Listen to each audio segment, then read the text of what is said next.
How do you take 9 different main characters and tell one cohesive story? I'm Chris Fitz, and this is what I learned from Magnolia.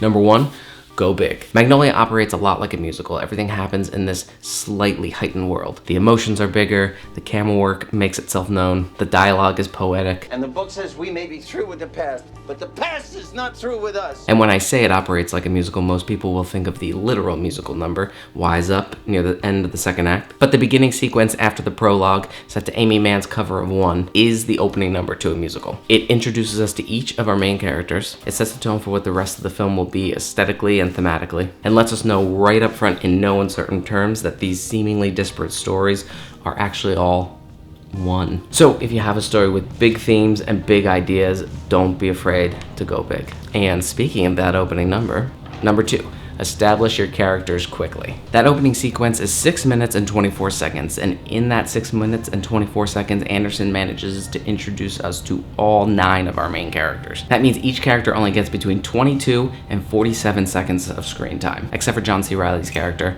who gets 2 minutes and 17 seconds. That is not a lot of time to introduce a character, and that's another place where the bigness of the film comes in handy, because he can paint in broader strokes. You kind of just understand who these characters are, and that's not to say that there isn't any nuance, but I think that comes more from the performances. Anderson manages to do this by letting the camera do the heavy lifting. Each character is at a turning point, a turbulent moment in their life, and so they're introduced with aggressive push-ins, tracking shots, constant frenetic movement, and rapid cutting. Other characters are living a facade, and they're introduced mainly through televisions, until we get to John C. Reilly, who's introduced in 4 locked-off static shots with pretty stark production design. And I think this establishes him as the grounded moral center of the film. And I think this holds up throughout the rest of the film. Claudia kind of turns his world upside down, and so when he sees her for the first time, we get this.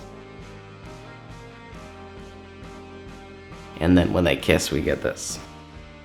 Number 3, have a reason. This is a film about the cyclical nature of the parent-child relationship, the pain we cause as parents, the effects of that pain as the kid grows up, and how they can pass it on to their children. The point is that it's everyone's story, and so we need to see that. We need to see multiple generations, multiple effects, all running in parallel with one another. There's a thematic, grander purpose for all these people living in this world, being in this film. And that's what I learned from watching Magnolia. Thanks for watching. Make sure to like this video, subscribe to the channel. I think I'll be doing one of these every other week. Let me know in the comments what you think of Magnolia, what your favorite Paul Thomas Anderson is. That's it.